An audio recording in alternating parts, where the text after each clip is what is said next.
योग का सबसे अधिक योगदान मन के नियंत्रण और उसको सुदृढ़ बनाने के उपायों में है। अर्थात जब हमारा मन नियंत्रित हो जाएगा और सुदृढ़ हो जाएगा तो फिर उस व्यक्ति के जीवन में आनंद ही आनंद है। योग के अभ्यास से संकल्प शक्ति बढ़ती है, जिससे व्यक्ति के आनंद और संतुलन बढ़ना स्वाभाविक है। योग शब्द का अर्थ जोड़ना, मिलाना, मिलाप, संगम अथवा मिश्रण है। योग के संबंध में ईश्वर को सबसे प्राचीन आचार माना गया है।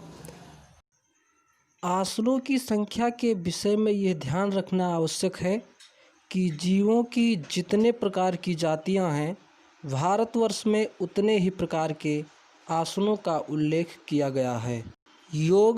योग का मतलब जोड़। अब अगर एक दृष्टि से देखा जाए कि जो हम योगासन करते हैं, हमारे शरीर में जितने प्रकार की जोड़ हैं, जितनी प्रकार की संधि है, उसका संचलन होता है, उसकी क्रियाएं होती हैं। तो जब हम योग करते हैं, योग अर्थात जोड़, तो जब हम जोड़ की क्रियाएं करते हैं तो हमारे वो जो शरीर के जो संधि हैं, उसकी जो क्रियाएं होती हैं वो सबल होती हैं, और जब वो सबल होती हैं तो हमारा शरीर स्वस्थ होता है। अब योग से मन भी शांत होता है, मन भी सुदृढ़ होता है और हमारा शरीर भी स्वस्थ होता है। दूसरा, योग का अर्थ है मिलाना, मिलाप। तो हमारे ग्रंथों में ऐसा दर्शाया गया है कि यदि ईश्वर की प्राप्ति करना है तो उसका मूल आधार है योग। यानी हम योग के माध्यम से ईश्वर को प्राप्त कर सकते हैं। जोड़ना यानी हम इस आत्मा को और परमात्मा से जो जोड़ने का जो काम है, जो उसकी क्रियाएं हैं, उसको हम योग के माध्यम से ईश्वर को प्राप्त कर सकते हैं। और जैसे संगम है, संगम अथवा मिश्रण, योग का अर्थ संगम और जो मिश्रण शब्द है, अर्थात इस आत्मा को परमात्मा में मिश्रण करना, उसमें मिला देना, संगम करना।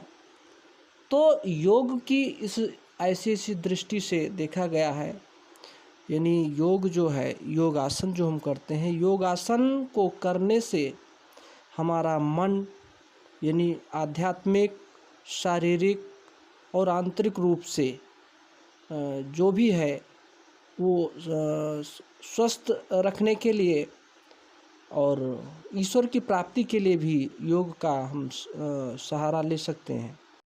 महर्षि पतंजलि ने आसन की परिभाषा करते हुए लिखा है, स्थिर सुखम आसनम। अर्थात जिस मुद्रा में शरीर सुखपूर्वक स्थिर रखा जा सके वही आसन है। किंतु फिर अन्य बहुत से ऐसे आसनों की चर्चा की गई है जो कि शरीर के लिए सुखदायक नहीं है, किंतु अनेक प्रकार के रोगों को दूर करने वाले हैं। अधिकतर आसन इसी प्रकार के हैं। आसनों पर अधिकार हो जाने से शरीर और मन दोनों का स्वस्थ होना आवश्यक है।